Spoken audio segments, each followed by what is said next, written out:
Dernier et ultime arrivant du roster de Wells, le Gogmazios arrive avec son nouveau fight et son lot de grind pour les armes martianes. Étant une chasse un peu particulière, on va voir quelle stratégie on peut adopter pour être plutôt régu et efficace pour le farmer et qui ne requiert pas de composition particulière d'armes. Mais faut avouer que la CB et le LBG élémentaire sont les armes les plus efficaces sur lui.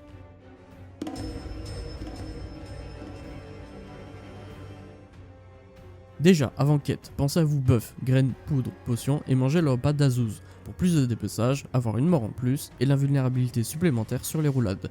Pour les talents, il faut au moins anti-choc pour le multi, un joyau Atlantis pour les flaques qu'il va mettre partout et un joyau chasse. Et idéalement, préparez des dégâts de feu pour la phase 1 et 2 pour pouvoir le faire tomber.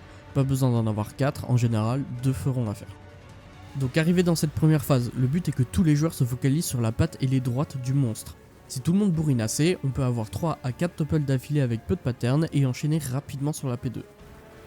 Mais si ça ne se passe pas très bien, il y a 3 geysers de lave activés avec les potes de feu trouvés par terre, qui vont faire 2000 de dégâts par tick, et au milieu de l'arène, on a un boulder qui va faire 4000 de dégâts.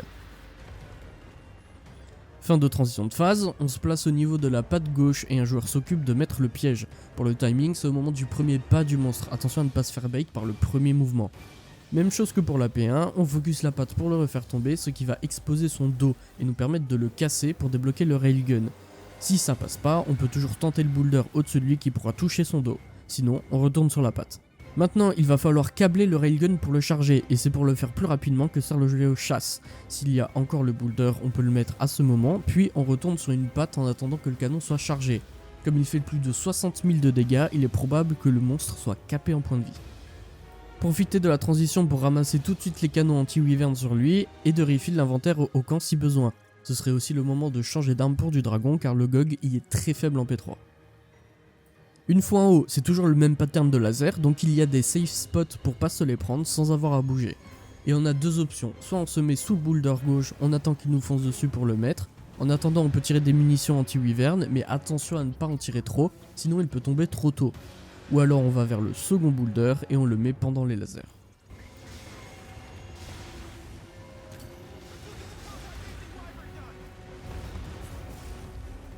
D'ailleurs, quand il se remet à voler, tentez de mettre le deuxième boulder, sinon il faut charger les potes spéciales et en tirer jusqu'à ce qu'il s'affaiblisse une première fois. Mais pour qu'il retourne vraiment à terre, il faut continuer de faire des dégâts à sa patte pour le forcer à se poser. Là, la P3 est le moment le plus difficile à contrôler dans la chasse, mais continuez de cibler les pattes ailées pour le faire tomber, ou alors la queue est une bonne option aussi. Et profitez-en pour focus les runes sur son corps, si possible, c'est ce qui va donner les matériaux pour les armes en fin de quête.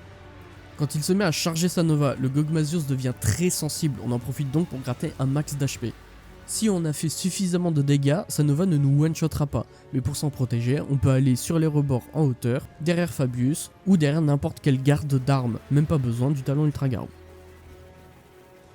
Maintenant qu'avec ces quelques outils on a chassé quelques fois le GOG, on va pouvoir passer à son stuff. Son armure est particulière parce que de la version alpha à bêta, on n'a pas les classiques changements de talent et de slot de joyaux, mais chaque pièce est accompagnée d'un second bonus de set de monstres différents.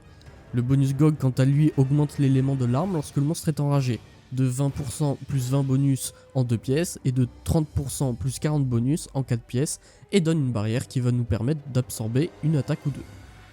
Mais ce qui est encore plus intéressant, ce sont les armes Gogmazios, qui sont des extensions des armes martiennes déjà présentes. On vous invite à aller voir notre première vidéo sur l'endgame au besoin. Donc en allant à la forge, il va falloir transcender notre arme martienne, soit en attaque, affinité ou élément. Chaque transcendance va évidemment augmenter la stat en question, mais aussi en baisser d'autres. Si vous ne savez pas quoi faire, n'hésitez pas à poser vos questions sur notre Discord.